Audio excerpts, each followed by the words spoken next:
Let's send it over to Leland. And Leland, I know you're focusing on the South, and we're talking about Kherson with Kelly.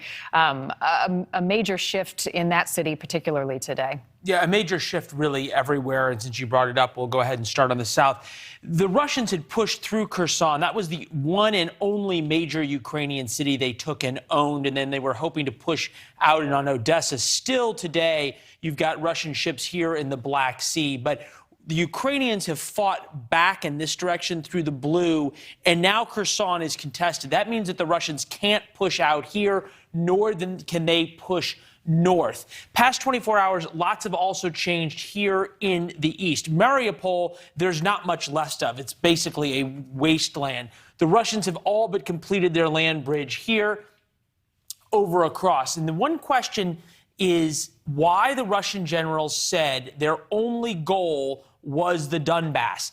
In this very Soviet-like meeting that they had, that is what they said, and sort of harked back to the old Soviet Union as you watched the generals. What is the Donbass? It's this area in the east here that is ethnically Russian, and that the Russians have the will of the people and the support of the population behind them. So they pin the Ukrainians down with a force here. This is the Ukrainian Defense Force, and now the Russians are trying to come here, and then cut off these Ukrainian defenders. If they are able to do that, they will own the entire eastern part of Ukraine, be able to connect all of this area all together, whether or not they keep Kherson or not. And then obviously they have Crimea. That would be a huge win for the Russians. And that's what we're seeing them trying to sell this as in that meeting with the Russian generals, where they put on this very strong face of, oh, no, this is exactly what we had planned. We go back to Mariupol for a second. One of the reasons they bombed this city into submission, you can take a look at the drone video of Mariupol, bomb it into submission so there's nothing left, so that the Ukrainians are less likely to try to ask for it in some kind of peace negotiations. So they've leveled it. Therefore, there's nobody to come home to it. That works for the Russians. What does Russia care about? They have begun to acknowledge the reality. Leadership is disseminated. You can see how many Russian generals have been killed. There's at least one or two others suspecting to have been killed. The Ukrainians' retaking of Kherson means that the Russians still have to send more resupplies up here. It's also the end of the rail line coming out of Crimea. That's how the Russians move a lot of their troops and equipment, so there's no chance, as Kelly mentioned, of taking Odessa. You also think about how the Russians move all of their supplies all through these red areas that they have to move their 10 gallons of gas for every gallon that's going to reach the front, 10 bullets for every bullet that will reach the front. These are all still owned by the Ukrainians. The roads may not be, but the farms and the villages are owned by the Ukrainians. So every one of these convoys is getting harassed and ambushed by the Ukrainians. The Ukrainians, on the other hand, have completely free supply lines. This is where the planes fly into with the NATO gear, comes here into Lviv, and then goes out to Kyiv, out here to Kharkiv, and out to the east, and then down here into Odessa. So the Russians are no longer fighting for control of the capital. We'll zoom in now on Kyiv to show you what's happening there. Friday night, sometimes the maps get a little tired of working. So we'll zoom in on Kyiv and show you. This is probably the most interesting part of what's happened for the Ukrainians in their counteroffensive. They've pushed the Russians out of big areas here. Understand there may be a big group of Russians encircled there, so there could be mass surrenders. And already the Russian generals, when they had their meeting today, said that they are not going to try and take the capital. And also the Russian forces, you can see from the satellite imagery, starting to dig in. This is one of the main supply highways that goes out to Lviv. The Ukrainians now own this, and there's reports that they have another couple of thousand Russian soldiers surrounded here near one of the airports. If they're able to retake that airport and keep this area, that would be absolutely enormous. With that, we will bring in our guest, William Rugger, Research Fellow at the Cato Institute for Foreign Policy Studies. William, when you were listening to the Russian generals, I get they are trying to spin it as a win. Will the Russian population buy having the Donbass as worth 15,000 Russian lives? Yeah, I mean, I think it would be hard to sell that to the Russian public. But the question is how much does the Russian public actually matter to Putin and the leadership in Russia?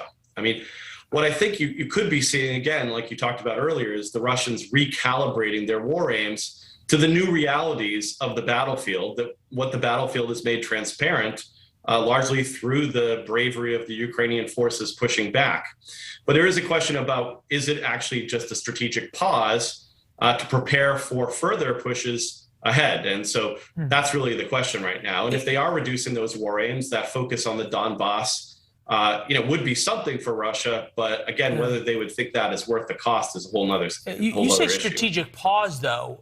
If you're these Russian generals who have just taken a licking on the battlefield, you've got guys trying to dig in, the Ukrainians on the offensive, your Air Force still doesn't own the skies 30 days later. It feels like you'd be absolutely nuts to try another offensive as spring comes, as the Ukrainians have had time to dig in, as the ground is no longer frozen, as the Ukrainians have been resupplied by NATO. What's the calculation by the Russians on that? Well, this is the $64,000 question, right? Is what are the actual war aims that President Putin and the Russians would actually accept? And if they want to keep pushing, they may be willing to pay higher costs. We still don't know exactly what the Russian costs have been. It seems high and much higher than was probably expected. But this is a country that took massive punishment throughout its history for its survival and its interests. And so it could be willing to pay more. The question is how much more do the Russians have? They face great logistical challenges, as you've talked about, and that's really going to be a real limiting factor potentially. But I think one thing that's really important to understand is that war is politics by other means. So it's going to work by the logic of what the ends that are sought by. And so I think that is really, again, the issue we need to understand is what are those ends? Are they going to remain limited or are they going to expand? I mean, we've seen throughout, even in the United States, we've seen war aims expanded as you get into the war and as countries face those costs. It's oftentimes easy for leaders to think that they ought to double down as opposed to face those realities and recalibrate. Right. And I mean, the reality here is no one expects for Vladimir Putin to back down. I mean, scaling back is one way to handle things without admitting defeat and say, well, this was my objective. But I mean, in terms of this next phase, what do you anticipate the Ukrainian forces to do? Because as I made the point a moment ago, with the supplies being met on that side, they're able to face Russian troops in a much different way. They're on the offensive, but they can't let their guard down. So not just what we're seeing in the east, but with supply lines in the west, how do you anticipate they will also recalibrate and take this moment to reset? Yeah, I mean, it's interesting that the Russians haven't seemed able to target those resupplying forces. You would think that they would see that and try to figure out a way to stop it. And it may be simply that air power is just not what they expected in terms of its ability to, kind of to dominate the air or achieve a kind of supremacy.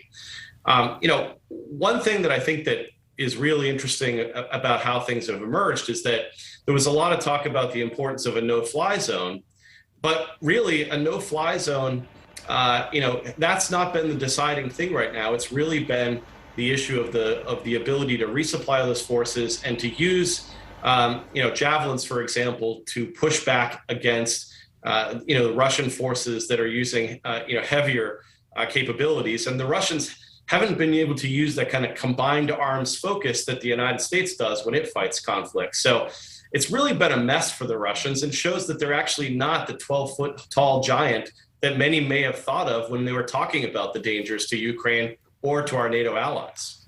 Well, just to follow up with that, I mean, how does Russia save face? How does President Putin spin this moving forward? I mean, months, years down the road, I mean, this is serious damage control when you talk about the information wars and all of the propaganda. I mean, how do they play this? Well, again, the danger for Ukraine ahead is that Russia isn't satiated by just what they've said as far as the Donbass, and they decide that they need to get more, and so they double down. Now, again, the question is, can they actually do that? Do they have the capabilities to do that, given that they're stretched pretty thin? And you talked about forces coming from Georgia already. But I think that shows that for Putin and Russia, this is quite important. And they're trying to find a way, like I said, because war is politics by other means, to find a way, I think, to get a better position at the negotiating table.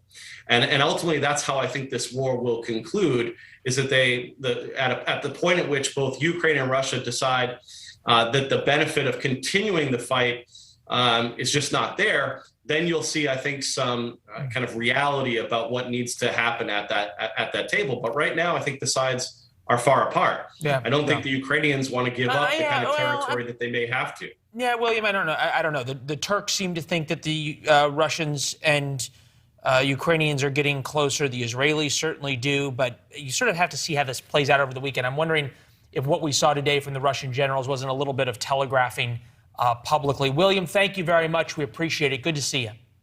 Thank you very much. Yeah. Thanks for watching. Click the red subscribe button below so you can get more of NewsNation's fact-driven, unbiased coverage.